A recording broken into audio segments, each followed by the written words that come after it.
Now, class, settle down. Ah, so, does anyone have any questions about the powers of beasts? Ah, you, new girl, what is your question?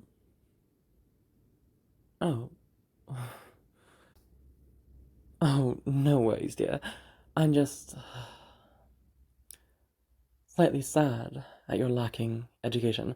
None of your fault, obviously. Um, no, that's due to your question. To answer you, there are no powers that are even slightly related to black, especially ones that don't really affect the pupils. Class. No, there are different types of power signs inside the eyes that have similar type of markings. For instance, if everything but the pupil turns red, that is generally more of a marking that someone has a berserker mark on them. That is their sin. In the same vein, we have somebody who is, with the color blue, a sage. Normally, we don't really consider these, well, signs too much. But being able to look towards a beast and knowing that they have these additional powers that are not related to sins is quite important.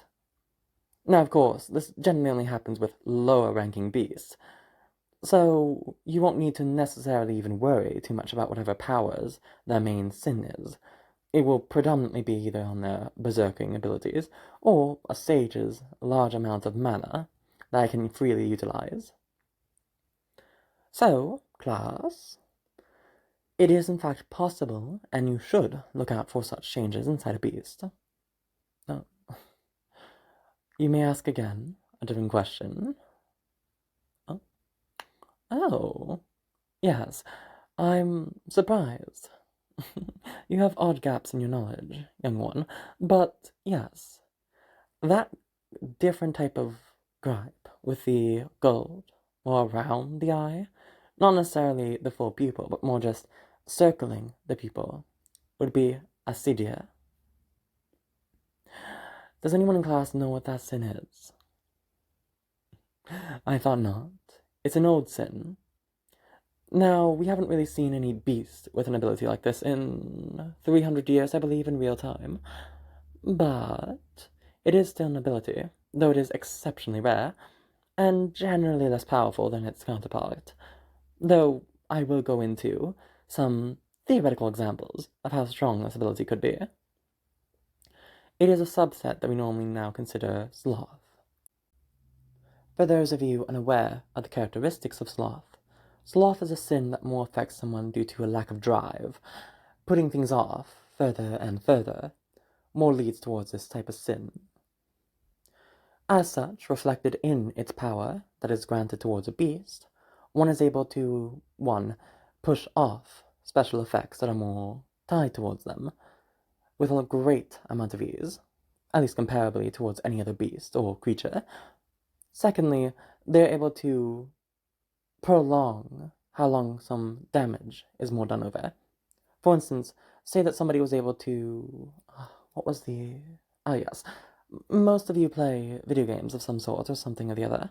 So imagine that you're able to deal 10,000 damage in 1 single second, enough for the beast to normally die. Instead, someone with the sin of sloth is able to make it be into 10 damage ticks over the course of 10 minutes to get the full amount of damage. While the same amount of damage is done, due to it being over a longer period of time, a beast's innate characteristics allows it to be, well, regenerate through that level of damage now being placed on a longer timescale. Of course, a beast of sloth by itself is not necessarily the hardest to take down. With a dedicated team, it is, however, a bother, and especially in case that, say, a sloth got a berserker ability. That would be a troublesome encounter. See the amount on your history pages on the Bloodbath of 98. Yes. If a beast has multiple powers, or subsets gone over, these different abilities will interact with one another, though that is something to be more talked about on a later date. Just be aware that a beast that has more than one power is exponentially stronger than a beast with only one. especially in case that is even a lesser power, like a subset, or a sub-attribute, depending on your scholar. Yes, where was I? Ah, yes. A sea deer, however, is different. While sloth is more being unable to find the drive in oneself to be able to care, a sea deer is just a lack of caring in general, and specifically a lack of caring about the world and its state. Yes, you can understand why this was originally more folded into sloth, until, well, the demonic incursions more occurred. And then we learned that there were more of a difference between a sea deer and sloth. A sea deer is generally more seen as a weaker power than sloth. However, it does have its own benefits. Does anyone have any guesses what a power that derives itself from an inability to care about the world would be?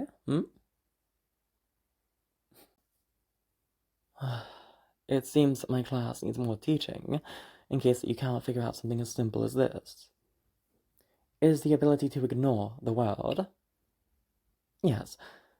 Unlike sloth, which has one main power, a sea deer has many smaller ones. For instance, it is well known that one of the first abilities that someone with the sin of a sea deer is able to do is cut off the world.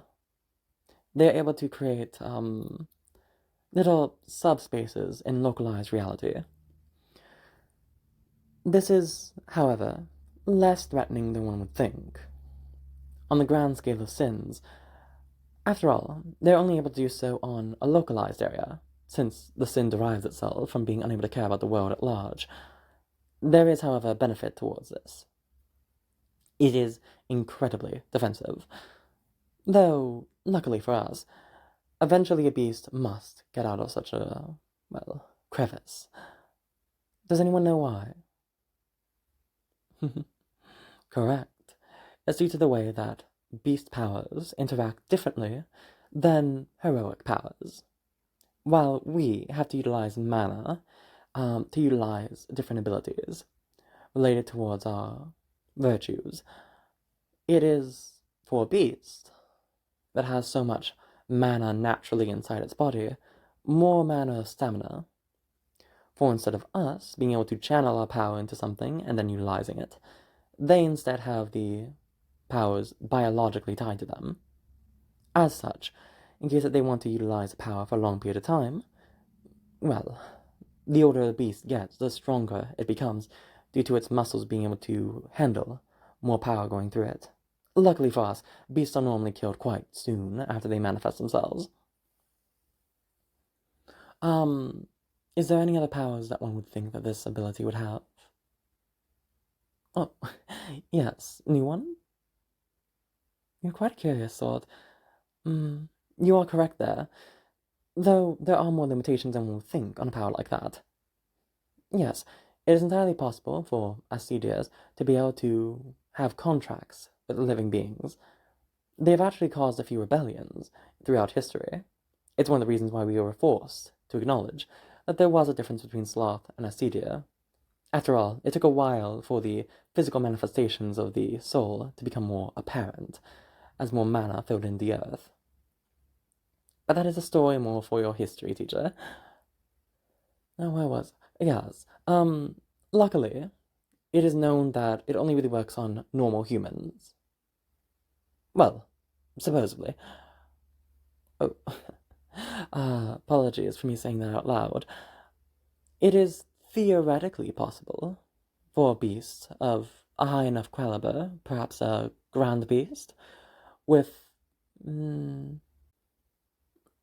enough drive, which would be quite rare in somebody with acedia as a sin, but if they were able to, somehow, force themselves to care about something enough to initiate a contract, well, a grand beast would probably be able to have a type of contract with a heroic spirit.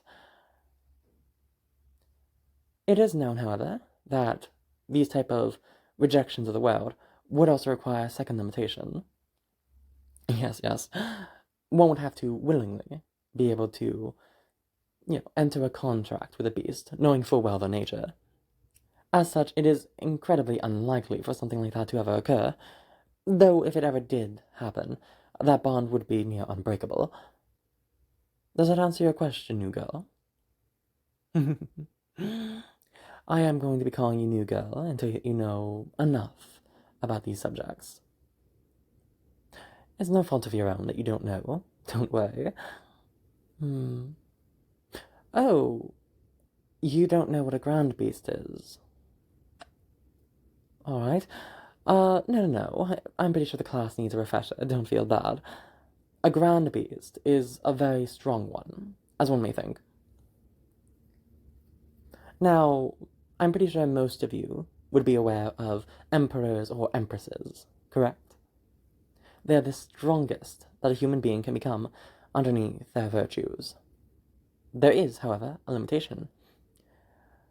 While emperors and empresses are quite strong, they are not enough to take out the strongest beasts that are available.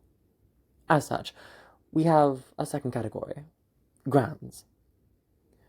While an emperor or empress will be able to return to life any time that they die within a timeline by just returning back, a grand forsakes that power, that gift, and focuses all their life on one timeline.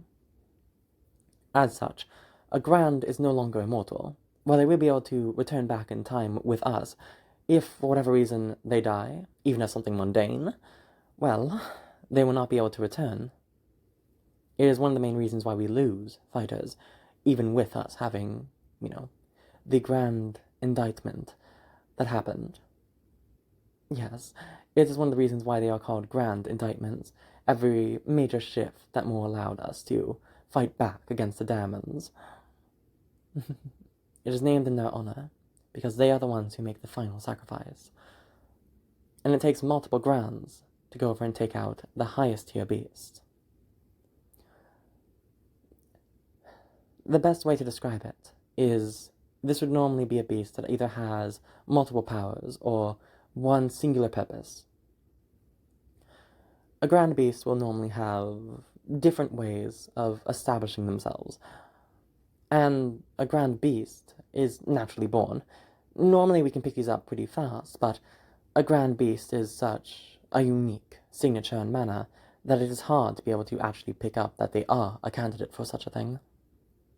Yes, they are one of the few that can be able to slip through our nets that we've carefully built over the years. Hence why they are the most dangerous. Each grand will have a specific ability towards themselves, something unique. As such, it is incredibly difficult to put them down. After all, we are returning over in multiple timelines, and to even fight them, people have to go over and, sacrifice their immortality to try and fight them. Not knowing the full information of their power, we lose many great fighters every time a grand beast shows itself. It has been 1,000 years since the last grand beast has shown itself in real time, however. So, you need not worry that we will immediately fight one, though in your long immortal life it is likely that you will eventually have to face one. A second thing that makes grand beasts quite incredible is that any ability that they have is onto a level that is impossible to measure. They break the rules of certain powers.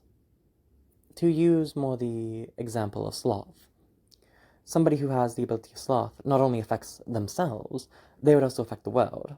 Perhaps somebody is slower and able to strike them, hence making it easier for them to hit them in turn. There's always an additional capacity to any power that they have. Yes.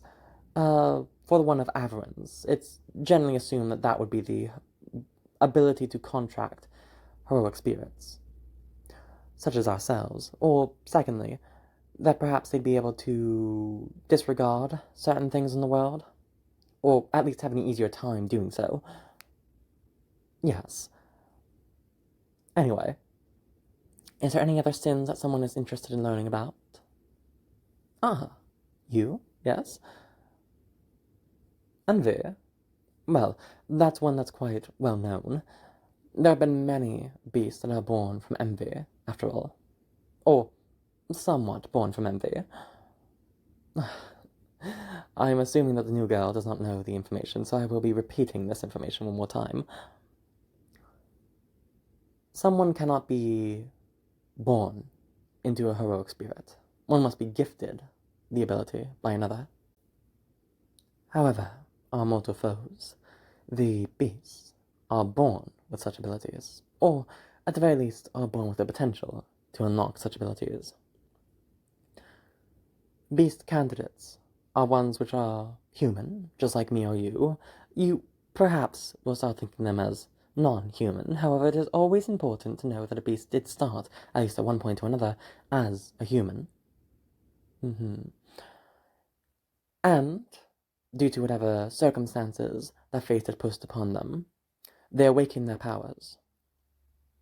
For instance, someone of envy perhaps is unable to relate with other people, unable to measure up towards somebody. They will inevitably find themselves with somebody which they just will be better at everything than them. Whatever their aspirations are, fate will find a way for them to meet someone so incredibly better that all they'll be able to do is be envious and striving ever forward to go over and reach the goal, the level of that other person. And regardless of how skilled they are, they shall always falter and fail. That would awaken the sin of envy in any regular human, and a beast is more likely to be erratic and emotional than a regular human. Or at least, than most. Envy is a power that more saps the strength slowly out of another target. Yes. Gradually, it's more of a evening the playing ground, though for beasts, they generally have greater strength than me or you. As such, leveling the playing field gives them an advantage in reality, as you would expect from a sin of envy. In case that someone were to have the level of sin on a grand level, they'd be able to sap the strength of one or multiple people at the same time and add that strength to themselves. It's one of the reasons why fighting such beasts is quite difficult and normally requires so much additional information. Since in every fight, since a grand beast will have other powers on this level, we will inherently be at a disadvantage, even if our strength is somewhat comparable, when, in reality, beasts are unlikely to be as strong as one individual grand. Yes, a beast is more likely to be stronger than other people of their class, though the higher you go, the less likely it is, until you reach the grand level again, for a beast to be able to fight multiple heroes at the same time. At a low level, though, the weakest beast that would be, would probably take all 17 of you in this room to go over and fight. Quite a spectacle, wouldn't you agree? Luckily for us, we are able to manually recruit more heroes into the cause with just a little bit of mana. As such, we've been able to triumph and beat the beasts back. It was also incredibly instrumental in us being able to strike back against the demons and be able to banish them. Nowadays, only their handiwork, the beasts, are left to terrorize us. Though, of course, if you wish to understand more about such things, you must go over and talk to your history teacher.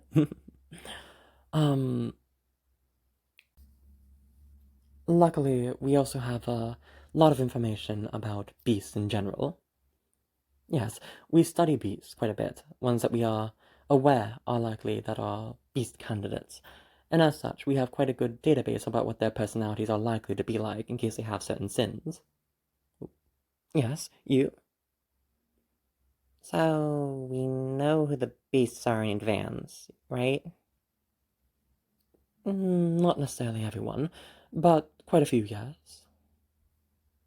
Why don't we just kill them? That seems like a pretty easy thing to do. Other than that being against the general heroic code, it would break the covenant, and breaking the first covenant becomes with unknown consequences. We could possibly lose all our power and be at their mercy if we were to do such a thing. Secondly, well, they are regular humans, and generally the timetable will tell us when they are going to transform. And with enough changes in their circumstances, perhaps from small little time travelers doing little things, it's entirely possible for a beast candidate not to awaken in a certain timeline. That then makes it easier for us to, well, not have to fight a fully fledged beast and taking more resources to do so. It is to our benefit not to conflict beasts until their time where they more naturally awaken, and perhaps to try and find different ways to suppress a beast as time goes on, in case there are new incidents that will occur. Researchers then done a new timeline to see in case we could delay different beasts, and by doing so, we were able to have enough resources to kill all the beasts that didn't will inevitably rise up, that we can't quite suppress, due to factors outside of even our control. There are, well, innate powers, after all. As such, there are certain times where they will blossom, outside of our control, though this is rarer for beasts to more exhibit. As such, the policy is more to leave beasts be, in case, well, they haven't yet awoken their powers, and to state the schedule of when they eventually awaken their powers, or, if, at best, delay it for longer so we utilize less resources. That is, on paper, why we do this. Though, depending on your political position, there is one moral reason to do it as well. Or as I said, talking about the envy scenario, generally, these people become beasts out of no fault of their own. Fate itself works against them to get to their preordained destinies. If you recall, well, who wouldn't be envious of somebody who's always better at whatever you are striving towards doing, regardless of how much effort you put in, no matter how much time or talent that you may even hold towards such a thing? You just can't measure up to one person who puts in less effort, less time, and seems to be less dedicated to the craft. That generally is why envy is a very easy sin for the root of all evil to go over and inflict on someone. Let's talk about something that you will inevitably encounter: a sympathetic beast. So, let's use the new girl's example. If you were to have somebody with both the sin of acedia and envy, well, how would you think that the sin of envy would interact with a sin that more means you can't care about the world? A sympathetic beast would most likely be physically incapable of caring about the world, and that's, well, that would still count. After all, the way beasts are chosen, or born, is from the root of all evil, the greatest weapon that our enemies, the demons, ever used. We had our ability to shift through time, and they were given that instead, as a type of way of balancing the scales. So, even though morally, I'm pretty sure most could agree that somebody born with an inability to care shouldn't be condemned based on the morality of the past, that still counts. After all, the sin doesn't factor in somebody being physically unable to care. It's more the consequences of the actions more than the actions themselves. Something similar happens for sloth, for instance. Perhaps somebody physically has certain inhibitions in being able to work things, or perhaps wrath. They have a chemical imbalance that results in them physically being more angry, and that's unmedicated. And due to the root messing with fate, it never will be. It's not their fault that they have these conditions that lead them towards these paths. But the sins still apply in the eyes of the old morality. So, in this example, we have somebody sympathetic to our current morality. We won't see this as unjust, unfair. Even more, somebody who has those type of conditions may feel envy towards regular folk that are able to care about the world. After all, you'd be comparing and feeling just how lacking you are in being able to care about people, being able to care about outcomes that occur, perhaps even caring about a game you may not be able to do. Or maybe your care is a lot more limited, After all, we are working merely on a hypothetical. But there's a lot of ways that someone like this would be dealt a bad hand. And it's easy to more just think of the beasts as these rampaging monstrosities. And if a beast lives long enough, it will result in that. However, those are the true soul type of viewpoint. We understand that it's not their fault that they're like this. It's not their fault, it's the demons that have more created something to make people rabid and to force them in that path. Unfortunately, regardless of how faithful the dog may be, regardless how sweet, kind, nice it would be regularly, as soon as a dog catches rabies, you must put it down. That is what makes us heroes at the end of the day. Not only our virtues, but our willingness to see it through to the end. After all, a hero must see the job through. Regardless of how sympathetic a beast may be, they are still a threat to humanity. And a hero must finish the job and know to put down one rabid individual to save millions. And that's a job that you are going to be forced to take. And I pity you when eventually you have to go through that. I understand only one of you has had to go through that struggle so far. But it is necessary for mankind to continue to survive. Unfortunately, one cannot reason with beasts. The whole factors of how their abilities will manifest lead them to be unreasonable, irrational, monstrous. And there's little that we can do other than to put them down and out of their misery. In return for that grim fate, many have advocated to let them live normal human lives, and perhaps to even try and encourage others, new heroes, to make their lives better. After all, if we must murder these individuals, at the very least we can make their human memories slightly more pleasant. It is the least a hero can do. Anyway, that is all. I hope that you all understand. Good.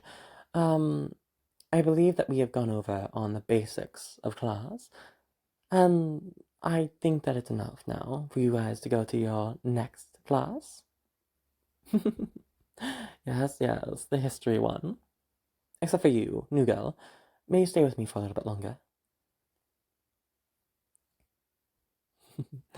Apologies for singling you out, but you had such interesting questions. I must ask, why were you asking such things?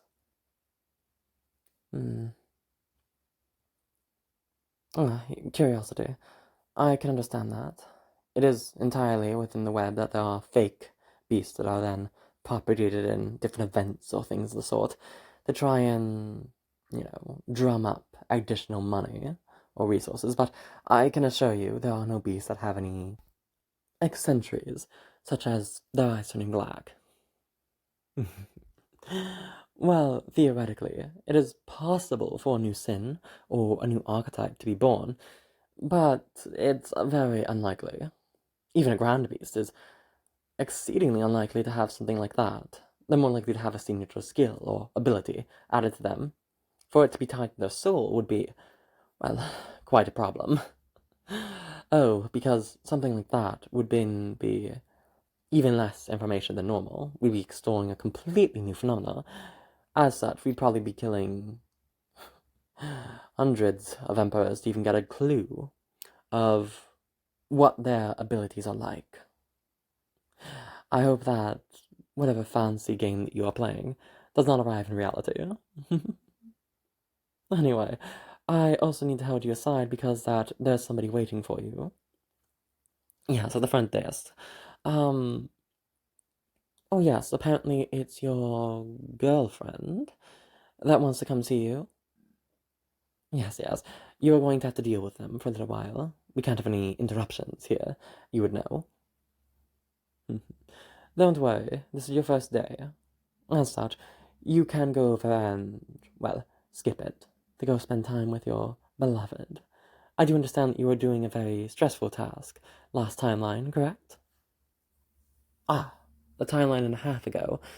Still, that timeline was quite short, to my knowledge. It would probably still weigh on you, no? So go, de-stress yourself with your partner. Oh, you have a question about your old assignment, yes? On the Covenant? Well, that's intriguing. A beast that didn't quite awaken their powers, but was still gushing out the mana of a beast? No, regardless of what I said, it's only when a beast awakens themselves that the mana fountains inside them actually awaken and start fueling their body. For a transformation like that to occur. That seems very unlikely, though. Uh, no worries, I don't want to give you any false information, especially to a cute little student. Don't worry, I will go over and look into this information. I'll be getting back to you in probably around a week or two. Is that acceptable? Thank you. Now, go. Your apparent girlfriend is getting more insistent at the front door that this is where you are. Bad form to tell her, but I do understand that most of you juveniles still have to act in the normal world with your attachments. Go.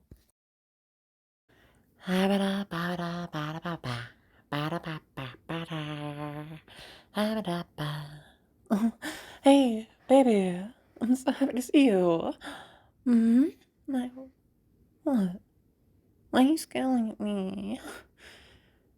Do you not want me to be around here?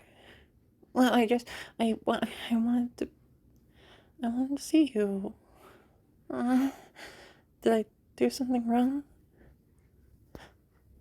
Oh, you're taking me home? thank, thank you. Come on. Well, yeah, I heard this is where you are kind of doing some additional schooling on Mooncraft, I think, right? I've been listening. Um, so, I kind of wanted to check it out, and I wanted to be a good girlfriend. Yeah, well, I know we're pretending, but, I know we're gonna have to keep pretending for a while because of my mom, but, I really wanted to check out with you. I wanted to, play the part of a good girlfriend. And I think that's what I'm supposed to do, right? Yeah, that's part of the deal. And in my impression and view, I need to try my very, very, very best to be the best girlfriend you can ever have during this time where you're helping me out. You know? I know we have to keep pretending, but it's just, I, Maya, I suppose I don't have an eye for drama. Oh, they took our eyes out of us, doll. So don't worry. Oh, what? Were you surprised that I came up and show? I told you, I'm really good at hiding. And I can tell when eyes are on me. So I could walk up directly into your school, your little area that teaches all you lovely little heroes, and they couldn't even tell. I talked with them for like 10, 20 minutes before you showed up, and not a sign that anything was wrong. Until I fully release my powers and go on a rampage, it seems that even your safest little sanctuaries can't pick me up. I guess that means nowhere's safe from me. Right, my little murderer. Besides, like, we have places to go. And I know I've been bothering you so much, but, like, I, I'm sorry. There we go again. Somebody was a little curious. You have to act better, my doll. After all, this whole little agreement hinges on you, right? Well, somebody asked about me. Golly gee, I wonder why. Somebody was asking. Totally not on me.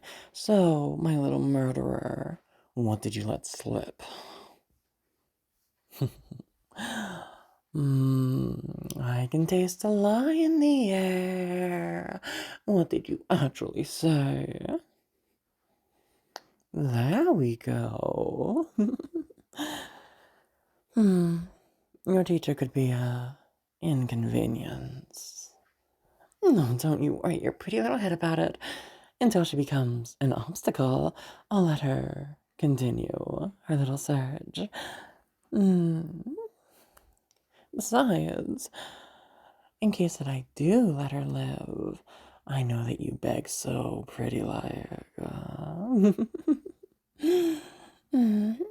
What? We're not in that state of a relationship yet, so I do get to show you a little taste of that.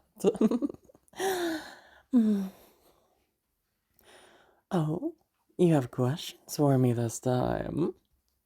Oh, I'm just a little surprised. Normally you're just cowering and fearful of me.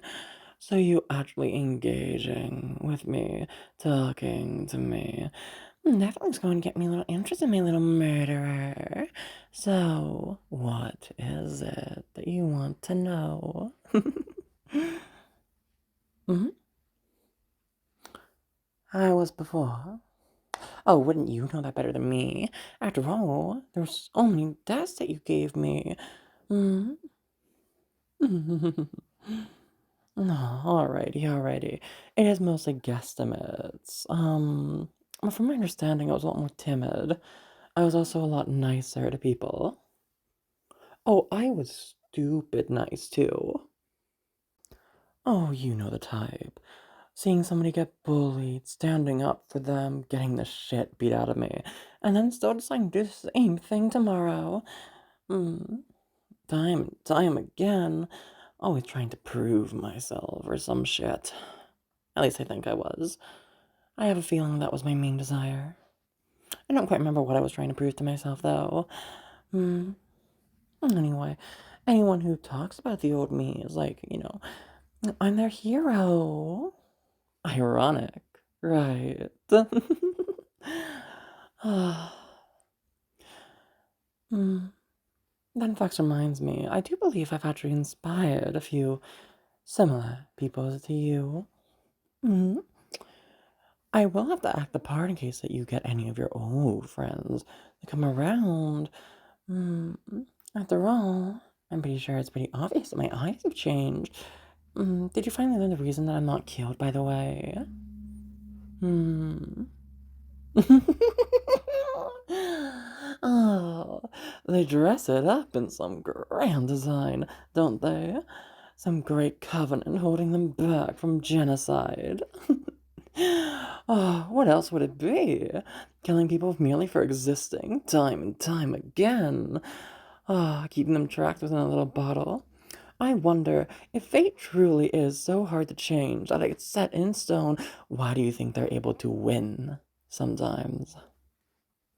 Mm-hmm. Well, their toys definitely counter the, you know, root of all evil. That's the name of it. um, you would imagine that the root can also target or create something like me that's able to be resistant, and they're both supposed to be equals. Well, stands to reason that in case they put in enough effort, if they actually tried, they'd be able to save someone. After all, how many heroes are there? In case you just have enough people around the person, enough effort and time, you can completely stop them from having bad impulses or different type of bad things happening towards them. Hell, you can also be able to convict support systems and things like that, fully manned by wise old people beyond their years that are way more skilled than any regular human would ever be. While every single beast candidate is none the wiser. But that would take a lot of work and effort. That would take people continuously, when they have an immortal life, sticking to a schedule and talking the same monotone things to people who can't be able to understand just how boring and dull such a thing would be. So it's easy to understand why that would probably never be considered, really. Even though that means that less people die, right? After all, The best way to kind of see that these beast powers are some form of mental illness, right? And if they can track down most people who have it, um, well, you have unlimited type of ways to try and treat somebody now, wouldn't you? Hmm. Do you know why I think they don't do it? Other than just being so goddamn bored, in case that they had to live their life completely revolving around other individuals, having to stick to specific type of schedules and a mortal life. Well, other than that torture, there's probably one other reason, because I'm pretty sure there's a more basic one. They don't do it. Do you want to hear my little murderer? Easy. Going over, well, an old war was fought, right? And in case of the demons were done over, you know, giving the root of evil towards all of us, it's known that only a hero can knight another hero, right? I thought that was true. And how did they describe it? Oh my. Think a little bit with that pretty little brain of yours. It's not like I'm gonna splatter it yet. So put it to good use. What would be the allegory that's more being used? What would be the end result? Easy. The demons made me, and something else made you. Because heroes aren't naturally forming, are they?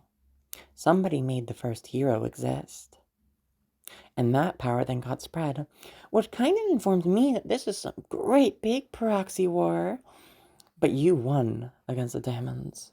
And I'm pretty sure that whatever old being gave that power ain't fucking around anymore.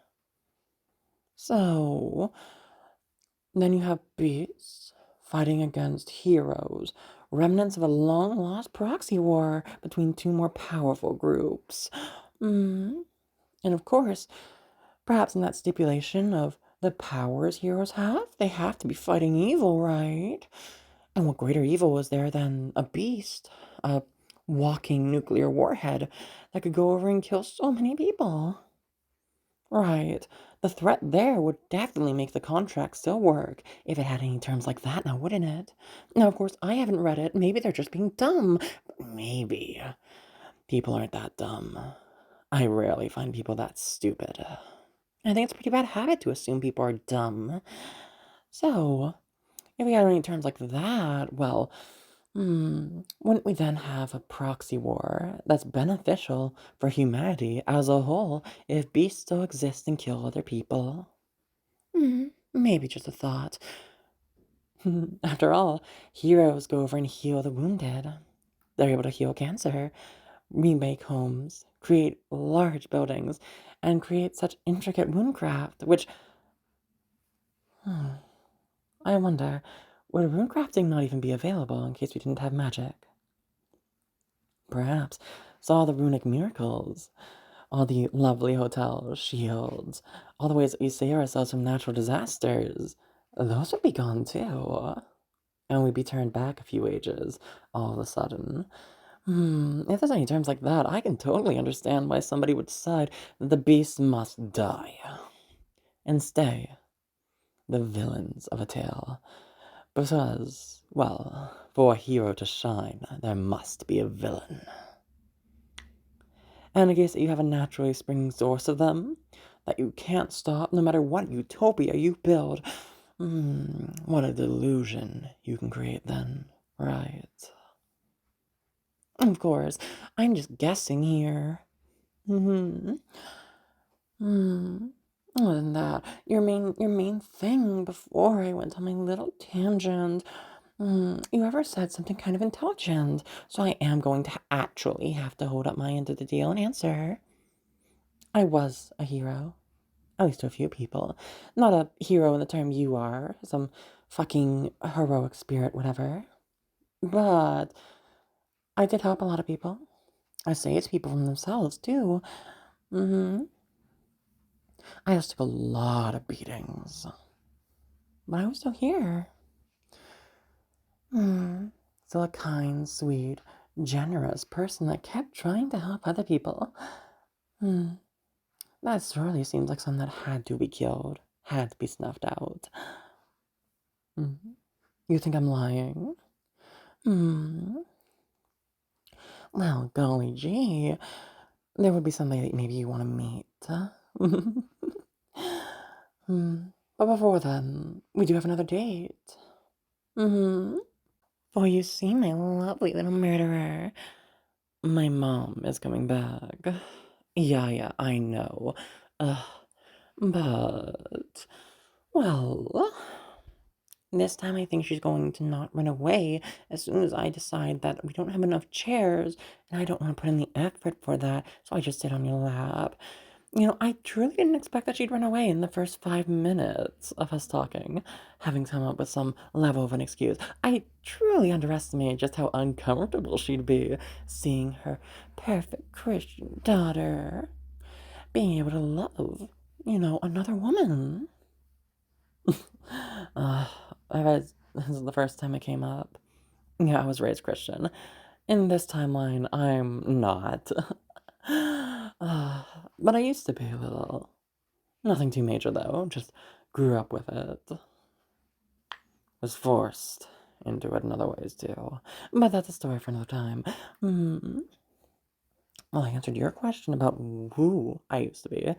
You haven't asked why I was like that. And even then, that's going to take me a little while to recall. Well, I guess I'll give you little crumbs. It takes me a little bit to recall specific information before my death loop. After all, that's pretty far back. I believe you killed me at least 10,000 times. It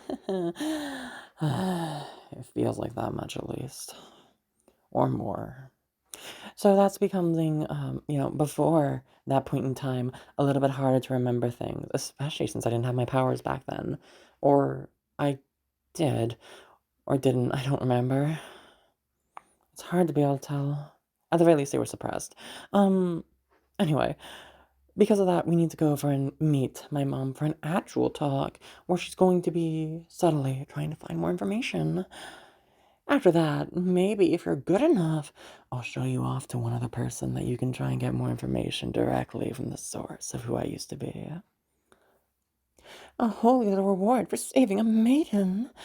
Perfect for a little hero of hope. Aw. So anyway, ready to go back home with me, and we can figure out the perfect little ways to come up with lies for my mother.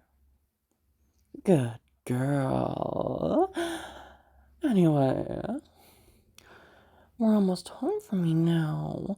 It wasn't that much of a walk. Do you want to come in? Aw, not today. Fine. We have 4 days until my mom comes back, where I have to then, come up with all the things with us. And I hope that my little murderer is a good little liar for me. Anyway, if you're not going to be joining me, I'm going to be going by myself then. Bye bye.